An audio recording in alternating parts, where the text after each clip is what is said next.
Alright, let's write a song in the key of G major, classic rock style. Chords in the key of G major are G major, A minor, B minor, C major, D major, E minor, F sharp minor, back to G. These follow the notes of the key G. The G major scale is where everything is coming from here.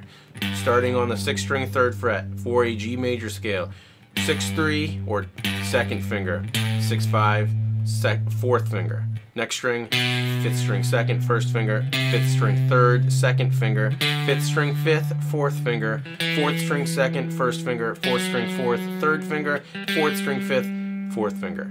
Finger pattern is a lot easier to remember because you can use it up and down the fretboard. Finger pattern would be 2-4, 1-2-4, 1-3-4. If we extended this beyond 1 octave, the scale would, this last note is the beginning and the end. So it's the end of the first one, G, A, B, C, D, E, F sharp, G, G, A, B. So the next, after this, G, the 3rd string, 1-3-4, finger numbers, 2-4, 1-2.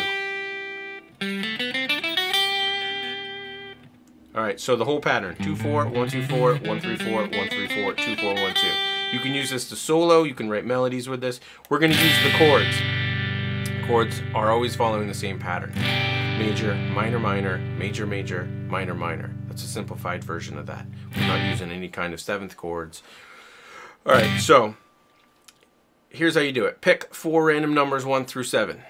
I'm going to pick 2, 6, 1, 5. 2, 6, 1, 5. It's a classic progression, actually. So here we go. What's the 2nd chord? G, A minor. 6 is E minor. 1 is G. 5 is D.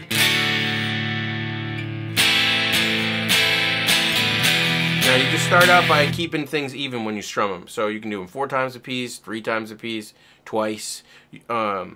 Just to see how it comes out, if you're not already just strumming something that you came up with. So 1, E minor, G major, D major, back to A minor, E minor, G major. Alright, so you get to choose when writing a song what part you think you're writing. You're writing a verse riff, a chorus riff, or a bridge riff. Verse riffs generally have more space in them because that's the majority of the words in a song where the story is being told. So you don't want to fill it up with tons of extra notes because you're going to have to sing over that. The chorus generally has more energy, so you're strumming a lot more to bring the energy up because people like to sing along. So decide what you think you've written. You've written a verse riff, a chorus riff, or a bridge riff. Bridge riffs can be their own part. There's 2 kinds of bridges. You're going to have a transitional bridge, which is the kind of bridge that wants to take you somewhere. It feels like it's leading you up to a new part. Or a primary bridge, which can be its own part and doesn't feel like it's necessarily taking you to the next part. It's kind of like another verse riff in some ways. Alright, so ways to write riffs or to make this sound different each time. So you've got the same chord progression. You could write an entire song with 1 chord progression. It's been done many, many times. So space and contrast, 2 most important things. Space just means leave some space between the chords. So instead of strumming each chord, just strum it once and hold it for 4. 1, 3, 4, E, 2, 4, G, 2, 4, D. Good for bridges, good for intros, even good for verses because it leaves so much room for you to sing over it. And then, so when your chorus would hit, you could fill in the strums.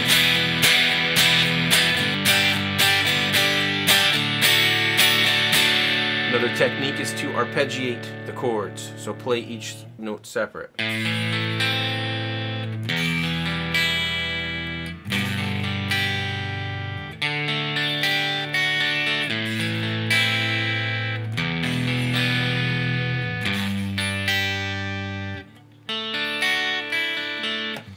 Alright, so that's one technique. That's the space technique. Contrast could be contrast is very similar to space.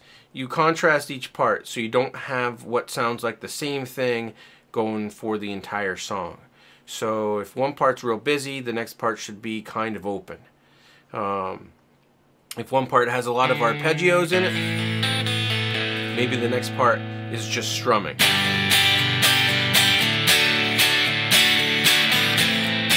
If one part has a lot of strumming, the next part should have less strumming. Let your band kind of fill in some of the space. Don't be the guitar player who's hogging all the space. So leave room for your bass player, your drummer, your singer. And then if you need to solo, you can use the key of G major. Use the G major scale, or a lot of blues / classic rock guys like to use an E minor scale. On the 12th fret, 6th string. 612, 615 with the pinky. So you're going to use finger numbers. I'm going to tell you the pattern for this. 1 4, 1 2 3, 1 3, 1 3 4, 1 4, 1 4. This is millions, if not billions, of classic rock. Favorite solo place. It will work over anything in the key of G, because E minor is the 6th chord / scale in the key. If you count it up, G, A, B, C, D, E is number 6. The relative minor is a great place to solo, nice and melodic. You can never go wrong. If Hendrix can do it and everybody loves it, you can probably steal it from him. I don't think he's going to care. Alright, so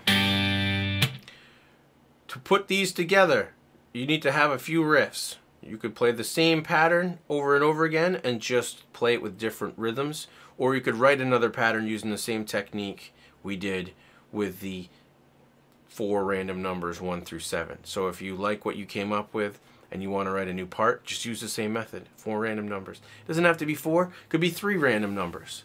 Could be 2 random numbers. Or it could be something that you just come up with just by playing around with it. It doesn't have to be random numbers every time. This is just a way of removing your brain from writing, which is sometimes the biggest problem you have when writing a song, is your own mind. So, stay tuned. I will be putting up more videos on how to write songs. If you like this, subscribe, please, and you will get my newest videos. Alright, thanks guys. Remember to have fun.